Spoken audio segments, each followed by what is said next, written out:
When you were born, you are a phenomenon. You are unique. Your DNA has never occurred in the history of the universe, going back billions of years. It will never occur in the future. Your life experience with your parents and everything that you experience in your early years going on up is unique. It's yours. You're one of a kind, right? So that is your source of power. And what the power is finding that uniqueness. What makes you you, and how you can mine that, and how you can go deep into it and use that to create a career path, right?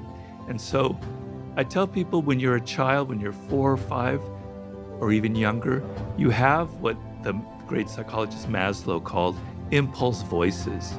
They're little voices in your head that say, I love this, I hate that. I like this food, I don't like when mommy moves this way, I like when daddy comes from here. You're very cued into who you are and what you like and what you don't like. And these voices kind of direct you in certain ways, right?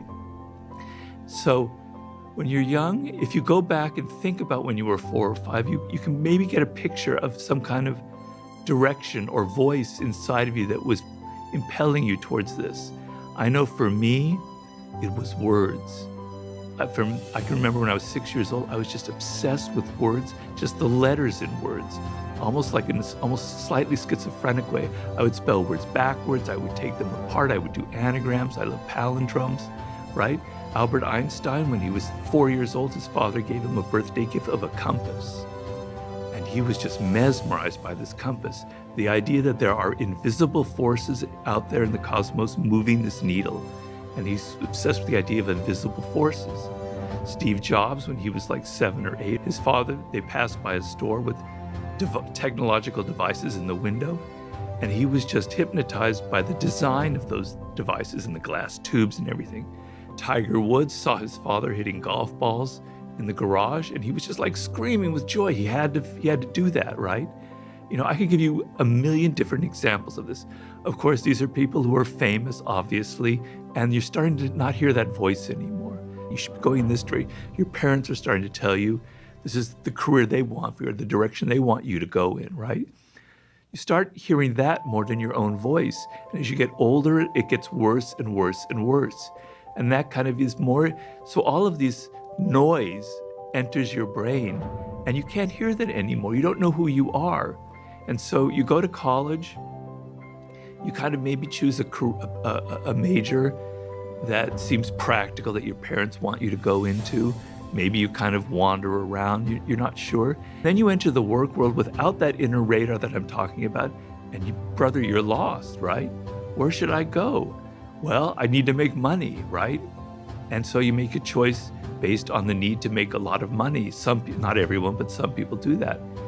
And I understand that need. We all need to make a living, but that can set you off on a very bad path because you're not connected emotionally.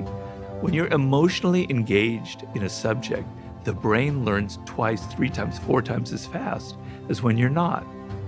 I always give the example.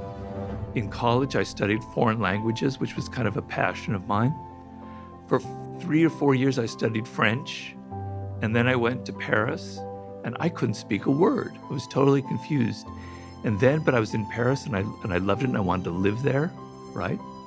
And I had a girlfriend, and I needed to speak French to her. And I can tell you, in 1 month, I learned more than those 4 years of university because I wanted to, because I was engaged, my emotions were there. But when you find that thing that really connects to you, you're paying deep attention, your emotions are engaged, you're learning at a much faster rate, okay? I didn't really find my exact path until I was 38, 39, to be honest. So there's hope.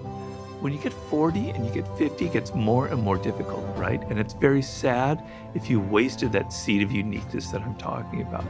And I tell people there are ways of going back, and we go through a process like archaeology. We have to dig and dig and dig and find those bones from your childhood that indicated what you were meant to do. But when you find your life's task, everything opens up. That's not how it works. It gives you a sense of direction. You can try different things. You can experiment. You're going to learn skills. This chaos, social media, the internet, I could go here, here, here. You're lost at sea. It gives you a very important sense of direction, a compass.